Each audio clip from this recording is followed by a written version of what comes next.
Aye Chan Moe. I'm from Burma. I came to United States in 2022 to study my passion in neuroscience, and now I'm currently in ccop program at the Stanford lab right now.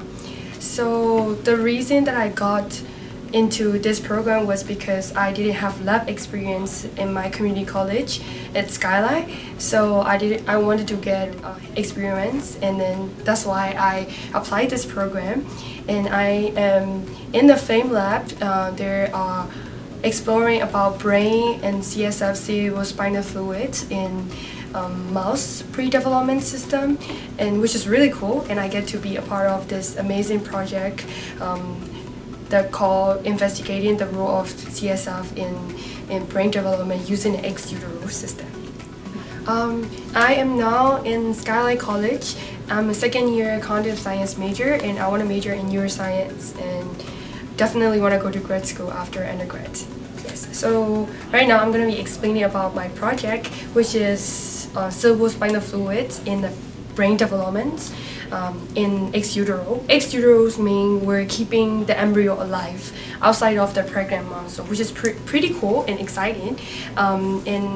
In this project with my mentor Arjun, we are developing this ex utero system to keep this embryo alive as much as possible, so that we can inject our antibodies and see if CSF factors are actually helping grow this neurojuice closure. Because a lot of the research are still unknown. We don't know what's in the CSF yet, so I'm pretty excited. There's embryo living around in the placenta of the mom, and then there's a procedure called neurojuice closure, which eventually becomes brain and the spinal cord. And we want to know if CSF is actually helping this brain development.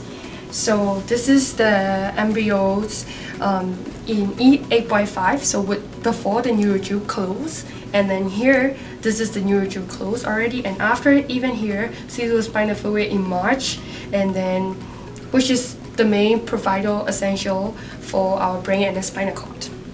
Our project goal is to test out these effects of growth factor, which are LIF and LIFR. Those are also antibodies in the CSF, to see if they are preventing or promoting proliferations in the brain development.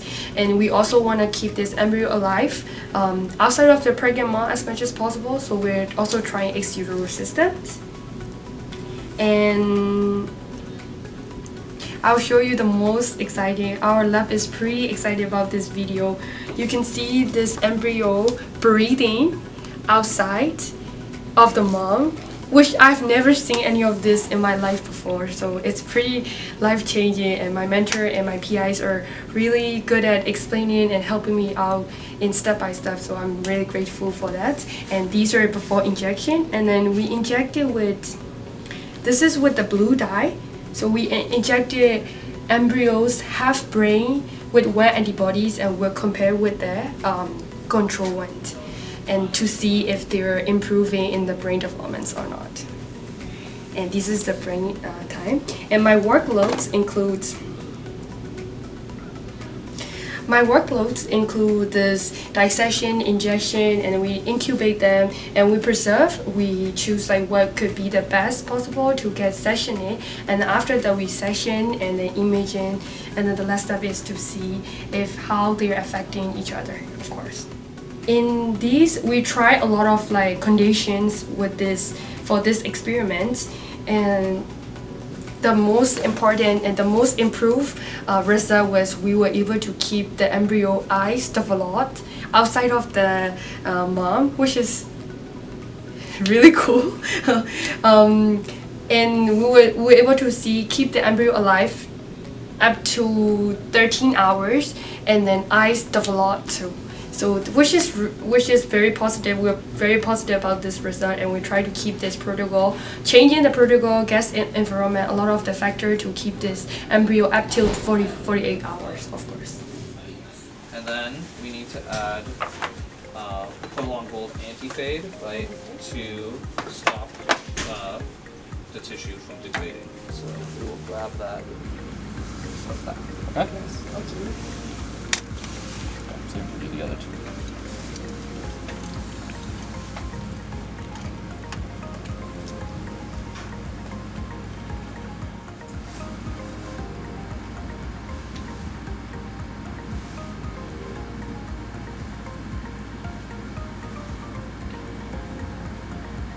It's okay, it'll spread out.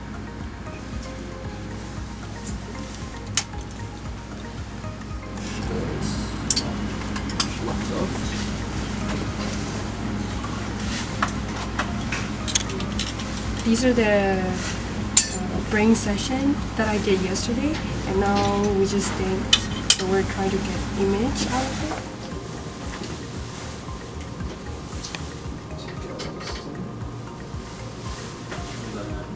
it. It just got different. So there's two microscopes we use. We also have the Keon's microscope, which we also used. That's faster to use, but takes worse quality images. And this is the GOAT anti-rat 568. And in doing this, what happens is, now the SOX2 protein will be red. So we can see where SOX2 is. SOX2, yes. That's basically, yes. Here we're slicing so thin that if we didn't have this microscope, we couldn't even see it. But, yes. okay, so 7 micrometers, so we're going to take 9 micrometers of thickness. So some of the light will be out of focus, but we'll basically take 9. That should be pretty good. So then we can turn off all the lights. And we will click start experiment. And this will take maybe a couple minutes. So usually I work here, read papers, and then do experiments over there, and my mentors sit here. So we'll just be having a casual talk day to day, and just work here. Yes, because it's very loud. Yes, that's pretty much it.